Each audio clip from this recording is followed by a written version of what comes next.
All right, Phil. In 3, 2, 1, go.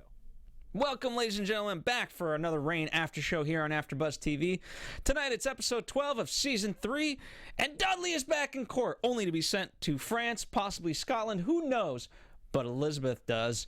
There's a lot going on and a lot of deaths. What a great episode. Let's talk about it. You're tuning into the destination for TV superfan discussion, AFTERBUZZ TV. And now, let the buzz begin. That's right, ladies and gentlemen. The buzz continues because we just watched a great episode of Reign. I have Alina Vision here. Hey, what's up, guys? You guys can follow me on Twitter, Instagram, and YouTube at Alina Vision. That's right. And I'm Keaton Markey. No, I'm not. I'm Phil Svitek. Keaton is still on sabbatical. Yep, still out. Still out somewhere in the world with my book of castles, which we will be talking about, of course, later on today. We have Castle Corner. Keep it going, James. Keep that music going. Don't root. Yes. There you go. It's we Reign. need to hear it. You got to get pumped up. Yes. It's the Lumineers. It's the song that we don't get in the show, but you get it here on the after show. I thought overall, fantastic episode. Yeah, that's what you were saying. You don't think so? I thought it was a good episode. I thought it was definitely a good episode. What was the one thing that like totally stood out for you that made it just Strategy. a slam dunk? Strategy. Okay. It just, you got the Vatican, right? And now Mary kind of becomes a pawn, and yet Elizabeth, who thinks she has power, is really a pawn, and her whole thing depends on what Mary chooses, and then Gideon, and then Narcisse, and Catherine. There's a lot going on. Yeah, for sure. And Dudley's back. Yeah, he is. A lot of good stuff. Yeah. And Lola plays chess, and that's like symbolic. They're playing literal chess, but they're also playing chess. So it's, It all falls in. That's right. But let's start kind of with something that's, I think, ultimately, at least for the next couple episodes, going to slightly sidetrack this. The 13 Nights. Right. That came out of nowhere. It did. It was like, we need to just quicken things up, but we still have a couple more episodes, so we need to develop a subplot. So let's talk about the 13 Nights. And, you know what? At least we got the backstory pretty quick on who they are. They're obviously men that just they were owed some money. Rather than pay them back, we're gonna kill them. That's solves the problem right there. And of course Henry continues to haunt us because it's his actions ultimately that chose to do this. I don't know. Who do you think? Because at first I thought it was Christoph. Right, so did I. I totally thought it was Christoph, and I still kind of think he has something to do with it, but I'm not sure. Oh, is he like a descendant? He's like a son who's here to avenge his people? Maybe. I mean, it could be something like that because he's a little creepy. He's on the creepy side. I mean, he likes to kill. He's killing in court. That's where he likes to do his killing. I don't know. I feel like he's somehow connected to it. I like that because last week, for those of you tuned in, we talked about the wife. Like, it kind of felt a little bit lame because it felt a little forced. There was no why. This is definitely a great why. Right, exactly. So, so you got to just trust the show. See where it goes. But yeah, what do you think about the whole 13 Nights? Where do you think this is going to go? In some mythos, 13 is the original number of the Knights of the Round Table. That's right. So I thought it could have tied into that somehow with Arthur, but clearly it didn't go that way. And I mean, not that it necessarily can't, but I don't think it will. I do think Christoph is a great choice because he also did show up. I know it's convenient and it's coincidental, but he was supposed to be off wolf hunting, and then he conveniently returns just when the 13 Nights show up. Exactly. So it was his appearances and disappearances are very convenient as to the action that was going on. That's right. And in the words of The Dark Knight Rises of Joseph Gordon-Levitt's character, I'm a detective, and I'm not, and I can't believe in coincidences. Oh, okay. Which is one of the more cheesier lines in that entire movie. But you pulled it out for this one. That's right. Too bad CSI Bash was not involved this episode. Not too much. He just came in for that scene with Catherine to lay the story, and that was pretty much it, right? That's pretty much he didn't do too much tonight. No, not at all. Do we like history continuing to kind of come out of the woodwork, especially when it surrounds Catherine? I kind of do, because I always like her storylines. I like the fact that this is something new. I hope it doesn't like drag out super long, like kind of how some of those supernatural stories did in the past. But I guess we'll have to see it. I mean, it definitely brings something interesting to the table. What I like about Catherine and her storyline, she's very quick to make a decision, whereas Mary, right, she marinates on these things and it's a slow build. Even in the decision that she made tonight, she kind of thinks things through and sometimes doesn't even know the answer, and we'll talk about that. But Catherine, you can call it experience, you can call it just gumption. She's always pulls the trigger. Right. And I like that now potentially she's dealing with this, and she's dealing with Narcisse and Charles Morrill. Right. Who's now dead in a river. And it may or may not actually be Narcisse. Do you think anything this has to do with Narcisse? What? Well, because Catherine thinks that somehow he's tied into this, that he knew about the play. Oh, that's right. I somehow don't think he has any knowledge about it. I still think it's all kind of surrounding Christoph for some reason. I do too, and you know what? I also partly, it's this weird thing. I do like Catherine and Narcisse working together. I think the two of them are absolutely fantastic, despite how deplorable the two of them can actually exactly. be. So, you know, I do like it. Yeah, I mean, I guess we'll have to see. I think one thing is that Catherine seems to be kind of marinating on the whole Christoph thing. I would have thought that she would have had enacted more of a plan than just sending him off to like hunt wolves than she had now. But that's something I'm a little bit surprised about. Yeah, you know what? You would think... Or that she would get to the bottom of who he told. Like, who else knows, you know? If you can stop the letter... Exactly. Then you can kill the source. Exactly. And it's not Catherine's way not to, like... Figure it out. Yeah. Have her spies around court figure it out, yeah. But I do like it. I mean, you know, we talked about last time that the power of all these women. Elizabeth's got her own issues, so and I like kind of now Catherine's thrown into this where she's now the regent, but here she is. You never get a break. No, it's never happy ever, endings. As she ever. said, you know, she was so excited for this play because we need a good happy ending around here. And then Guy in a goat head comes out and ruins it. Man, that's the story of my life. What, Guy in a goat head? Yep. That's an interesting life you have there, Phil. You know, it really is. It really is. Can you imagine you're finally about to lose your virginity? Guy in a goat head comes out. Yeah. Wow. Terrible. Yep. All right, let's cross the pond for a moment and talk about Dudley and let's start with Elizabeth and Lola. This friendship that is developing. Again, I said I liked it from last episode, and I like it more today. I do. I like it more. I like the fact that I think it shows a softer side of Elizabeth.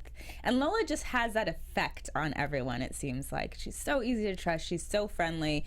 And, you know, she's proven not to be at least detrimental to Elizabeth in any fashion so far. Yeah. Because... Well, a lot, you know, obviously for Elizabeth and Mary, they kind of have to have men in their lives, right? They have to find a husband, and that's part of, like, the job description.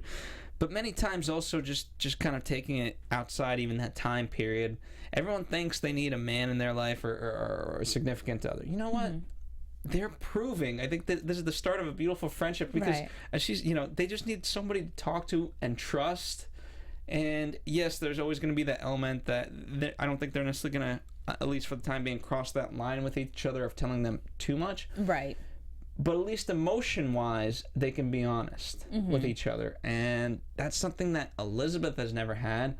And Lola, you know, she had that to a degree with Mary, and that, but obviously now she's here. So and as Lola said, now without Narcisse, her bed feels empty. Obviously, they're not going to sleep together, but again, they could just share each other's company. Exactly. No, I totally agree with that. And I think, it's good for Elizabeth because we haven't really seen her with any girlfriends like we did with Mary. You know, we saw kind of, you know, her court that was there with her. So I guess it's good for Elizabeth to have somebody to talk to. And I guess somebody that kind of knows the feeling that she's going through, like how Lola laid it out. You know, I'm not talking to my husband. I don't open his letters. He sends it every day, but I still miss him. I still miss, you know, my husband, and I understand you have this lover you can't be with, and now you've sent him off to France, and you know, at least we got each other. I like how Catherine said, you know, how's it feel knowing that she prefers to sleep in enemy territory than your own bed? Yeah. Let's roll. Okay, what was if you were Narcisse, what would one of the first letters have in it? I'm sorry. I don't know. He'd probably say, I'm sorry. I didn't mean it. I don't know. Who knows? James, find me some like classical yet romantic music, and I'm going to improv. Oh, God. Okay. A letter from Narcisse to yes, Lola. Let's hear this one. I'm going to give you a couple seconds to cue it up while I think of what I can. Okay. There we go. This is a little more cheery, but all right, we'll go with it. Dear Lola, in hindsight, perhaps the rats in your bathtub, dead or alive, it doesn't matter, were never a good idea. Number one, I realize now that they are what caused the Black Plague. Oh, God. You took it there. So, yeah. All right. I don't want to say men are dumb, but at least I'm dumb. And you know what? You just, you know, you knocked me off my feet. I'm crazy for you, baby. If there's anything I can do to make you come back from England, let me know. You know, whatever it is, I'd like you back. All right. And that's the letter. That's the letter. This music is just doing the most. That's the letter. So. You think I mean, I think he'd go even deeper than that. Like, deeper than that. James, cue the music. Alina's gonna do a rendition. Oh, wow. Well, dear Lola, I really want to apologize. I love you so much. You are the love of my life. You're my mija. Yeah, exactly. Mijo, mija. Exactly. My bed is empty waiting for you. Please come back. I don't even know. Although it could be filled with any number of women. Exactly. I choose you. Exactly. All right, that's good. No, you know what? Honestly, that was actually a lot of fun. Hopefully, you guys found it fun. Please, honestly, can you guys in the comments section just write fan fiction for this? That would I really be want to great. read these. I do. Yes, I swear to God, that would be awesome. This would be the most fun. What does Narcisse say in those letters? Yes. Only imagine. So good. Yeah. Okay, let's talk about Dudley. Dudley, yes. You know, I first off, I don't understand how you can be the queen and just in your own little carriage go to this tiny little village. Right? And nobody notices. Yeah. Like, to me, secrecy involves night, cloaks, singularity. Right. And, yeah, that's it. No carriage, no Lola, no nothing. Like, what are we doing here? Exactly. But the thing that got me, I was like, nobody noticed. And also, where are her guards? Like, if you're traveling that far, because it seemed like they were going pretty far, right? Yeah, he was exiled quite a bit. Exactly. So the queen's gone for a few hours, and nobody knows where she's at. At that point, she was gone for a day because the duel was at dawn. Oh, that's right. And then you have, like, I don't know if it's the whole townspeople, because I assume at that point it's the world's smallest town. Right. But they're nicely divided in there's everyone's side, and there's Robert Dudley and the queen. It's like in the Nobody middle, notices. right? Yeah, nobody notices at all. Or she's close. She's like around there. That was kind of odd to me.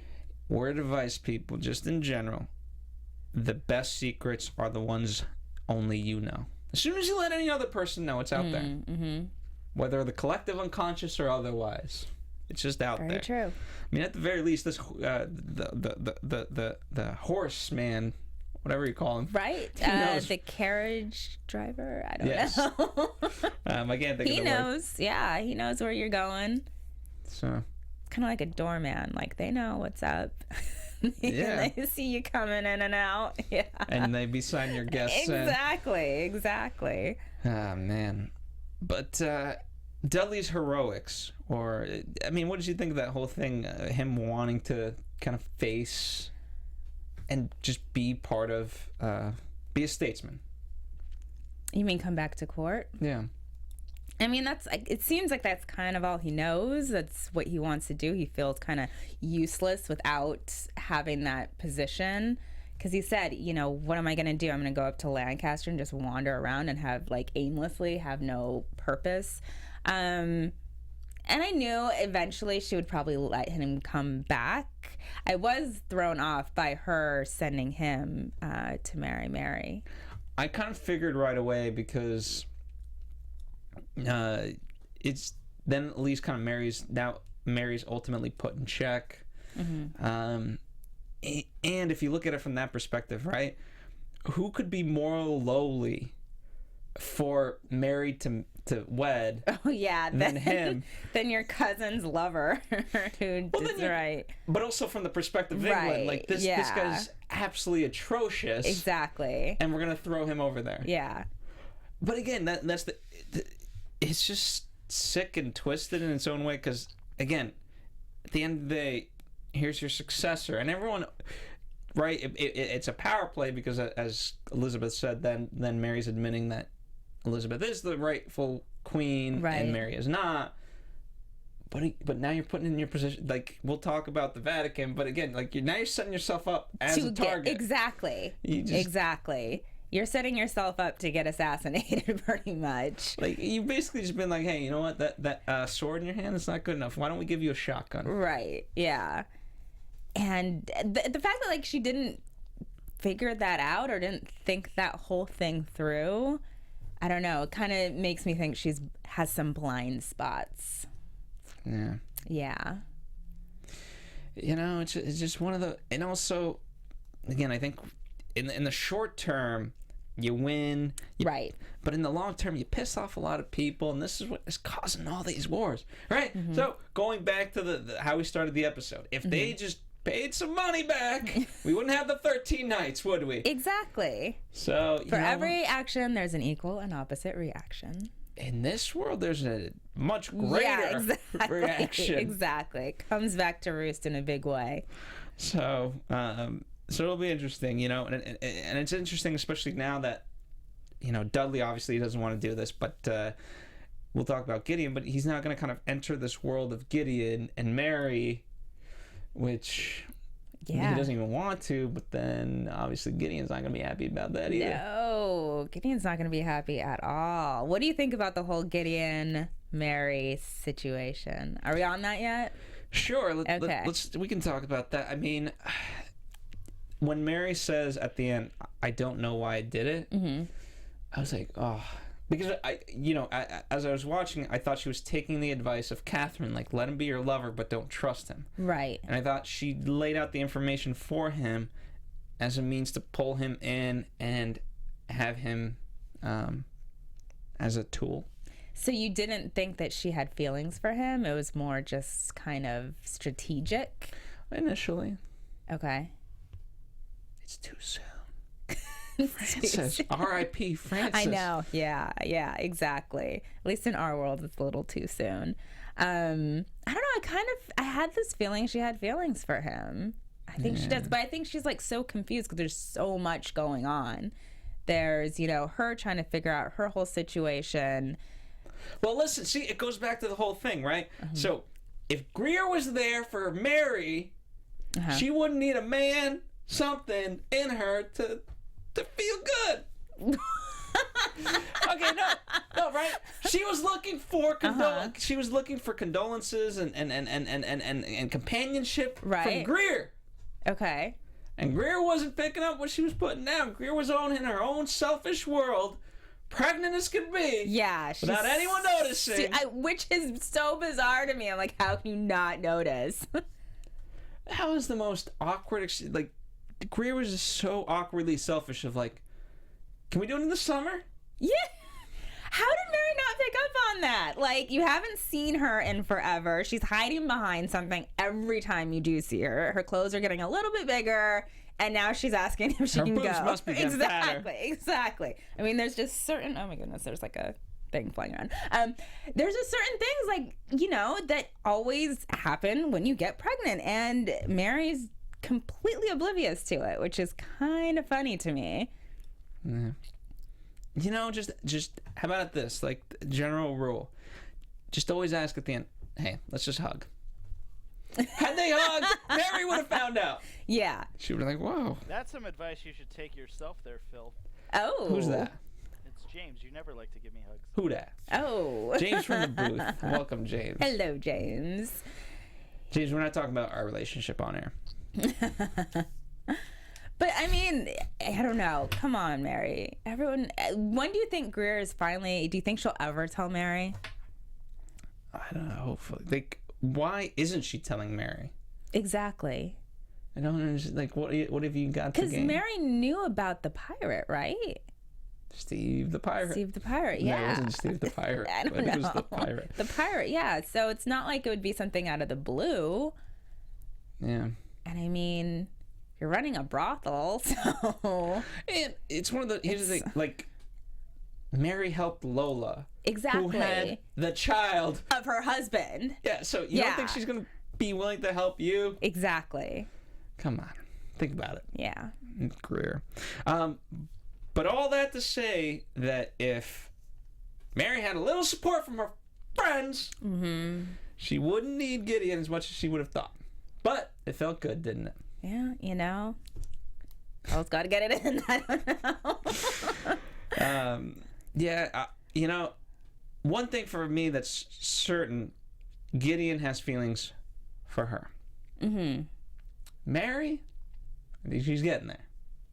No, I think she has feelings. Okay. I think this episode she got there. Before I was kind of like, I don't know, but I think this episode. Did they sleep together after or before they? Oh, they slept. Okay, they slept before he killed. Right. Exactly. Okay. That would be interesting if she found out he killed somebody and I was like, oh, hey. Yeah. Oh. What's up? Yeah, and I just think that because of the fact that he told her, you know, he killed. What was his name? Jeffrey. Yes.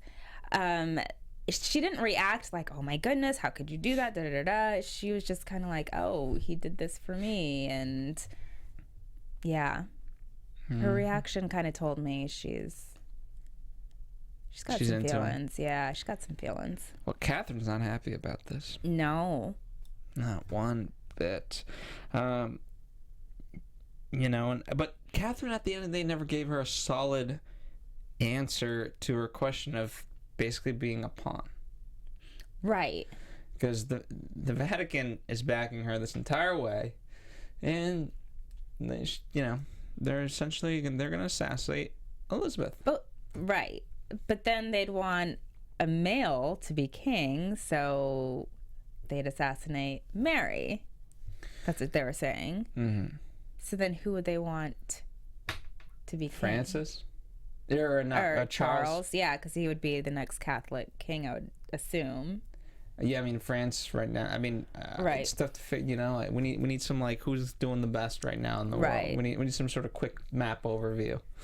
I think it would be him because the Spanish prince, remember? He's no good. Yeah, he's...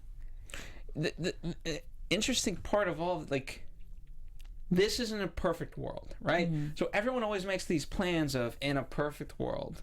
And they forget, like, first off, Elizabeth has to be assassinated. Like, if that doesn't happen, this entire plan goes by the wayside.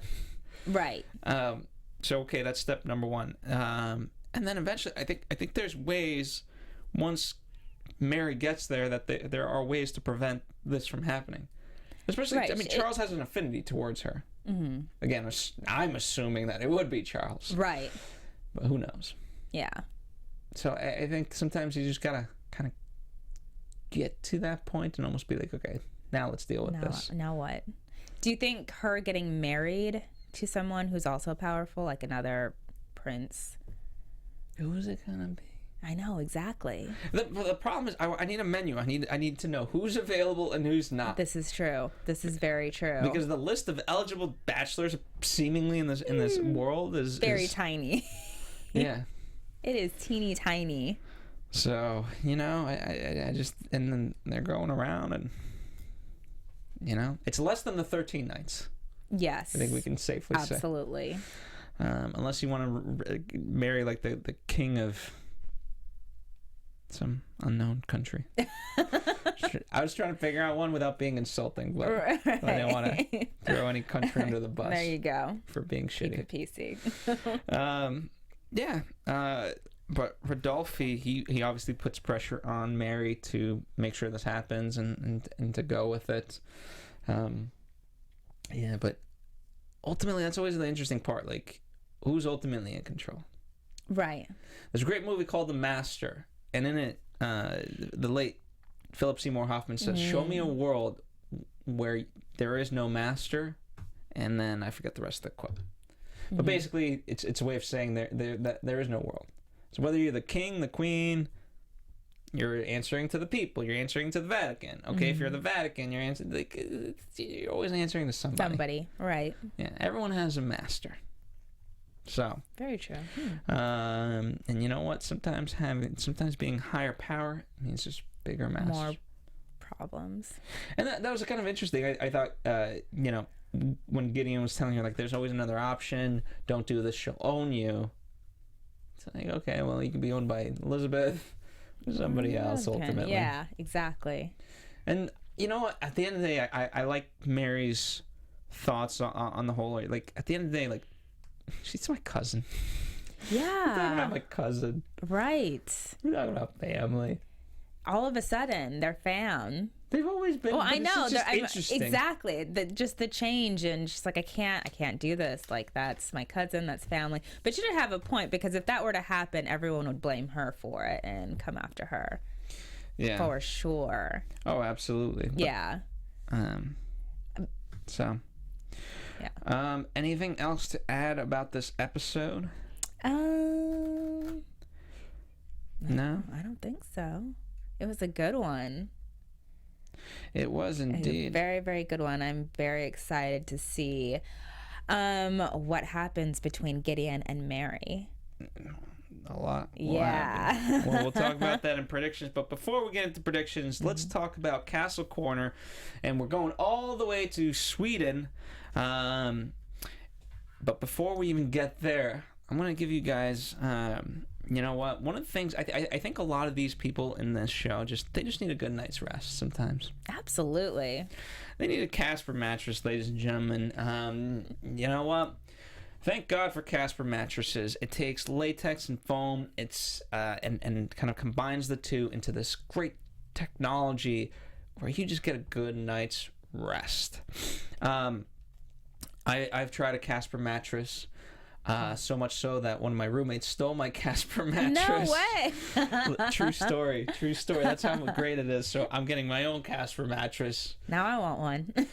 You should try it out. The best part is, right, most mattresses, they cost well over $1,000. Right. Number one. Number two, you kind of go the regular method. You go to the store, you try it out. Right. At best, you're only going to try it out for like 10 minutes at most, exactly. right? You're not sleeping, yeah. And it's not going to be indicative of what ultimately your night's rest is going to be. Right. And so you buy this mattress that you feel like is going to be good, and then lo and behold, you paid a lot of money for something that you don't ultimately like. Guess what? Casper, number one, is already great to begin with. Number two, a king-size mattress is less than $1,000. It's $950. Wow. That's you can't a king. beat that. You That's can't a beat king, that. baby. Yeah. We can outfit the entire kingdom of France with these. So there's your starting. There's your top price, and obviously everything else is lower. And you buy it online, Casper.com, and you know what? They ship it to you, so, hence why it can be a lot cheaper. And you try it out for 100 days. That's perfect. You can't ask for anything better than that. Well, to try it out. I'm gonna give you something even better. What? We're gonna make it even better. If you go to Casper.com and try out one of these mattresses, on your purchase, you can get $50 off by typing in AFTERBUZZ TV. That's AFTERBUZZ TV. Nice. Promo code. So $50. So a cheap mattress is already cheaper. And when I say cheap, I don't mean the quality. Right. I mean the price. You just sweeten the pot there, Phil. That's right. And we're going to sweeten the pot even more as we move into Castle Corner. Moving all the way to Sweden, y'all. Yes. I figured I'd pick something a little bit different. Now this is more of a mansion than a castle per se, but it's called the Dagsnas Castle. The earliest known records of Dagsnas estate date back to the 15th century when it was owned by Gumshuvud family. The current main building was built in 1772 to 1782 by Pertham. The current appearance originates from the restoration made according to the plan of Helgo Zettervalt in 1874. Over the years, several Viking age runstones from the region have been moved to the castle grounds. Very cool. So, it's a cool little castle in Sweden. Yeah. It does. It kind of looks like the house from Downton Abbey, little bit. A little bit. It's again, you kind of people have different definitions of castles, and so the fun exercise of all this is learning all the different castles that exist out there. Again, to me, this is more of an estate rather than a castle. Right. But it is a Swedish castle nonetheless. And when I get my book back from Keaton, I will have even better castles to share. Oh, the book, the infamous book, still waiting on it. One day. I feel like it's been stolen from me. Aww. This was like a $60 book. I cannot wait to see this book. I've heard so much about it. You know, someone went out of their way to give us a great book, and Keaton's now hoarding it. Oh. It wasn't just for Keaton. It was for everybody. Right. All right, let's move into predictions. And now, your AfterBuzz TV predictions. So the Game of Nights. Yeah. Did you see the preview? Do you watch the previews? Now I watched a little bit, but I didn't. I mean, I saw some. Yeah, they call it the Game of Nights. Right. Obviously a play on Game of Thrones and the 13 Nights. So I think we're very much sidetracking for a quick moment to talk about to resolve these nights. Right. See the castle kind of getting overrun, possibly. Yeah. A little battle at the front of it, I would say. When do you think Dudley is ultimately going to get to France? Is it going to be next episode or like 2 episodes? Or 3 or 4? I don't think, maybe at the end of next episode, I don't think he'll play like a major role of any sort coming into court next episode. So either the end of next episode or the beginning of the following one, I would say. I think this whole next episode is mainly going to be about the Knights. Yeah, and what's going on at French court. And I hope it is interesting because I like it, but whereas this episode was so strong because we advanced the plot with our core characters, whereas this again it's a subplot, and not that subplots can't be good, but it's just going so well. Let's keep it going. So well, yeah. But you know, that's just love, nothing but love. Right. That's all I got. I don't really have predictions. Yeah, I don't have too many predictions either. I think the whole romance between Gideon and Mary is going to go forward. Yeah, it is. Push forward for sure. Baby? Or no? No. Not yet? No. Mary's just so incapable of having children. Yeah. Just from history telling me, no, it's not going to happen. Okay. Hate to be the buzzkill, but no. Well, history has a weird sense. Exactly. All right, ladies and gentlemen, thank you guys for joining us yet again on another after show for Reign here on AfterBuzz TV. Honest to God, please write those fan fiction letters. Yes. From Narcisse to Lola. We have to read those. Those are awesome. If you guys just overwhelm us with these, I promise to read at least 5 of them. Yes. Next episode. Exactly. Love it. You can make them as short as you want. You can make them as long as you want. You can make them as honest as you want. You can make it as comedic as you want. I don't care. Just do it. That will be so much fun. That's all I got. Where can the people find you? You guys can find me on Instagram, Twitter, YouTube, Snapchat at Alina Vision. And follow us here at AfterBuzz TV, Facebook, Twitter, Instagram, and now Snapchat. Woo-hoo! Hopped on the Snapchat train. That's right. Thank you guys. We'll see you next time.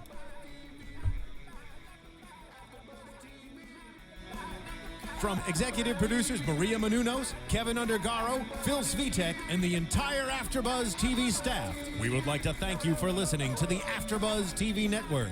To watch or listen to other after shows and post comments or questions, be sure to visit AfterBuzzTV.com. I'm Sir Richard Wentworth, and this has been a presentation of AfterBuzz TV. Buzz you later. The views expressed herein are those of the hosts only and do not necessarily reflect the views of AfterBuzz TV or its owners or principals.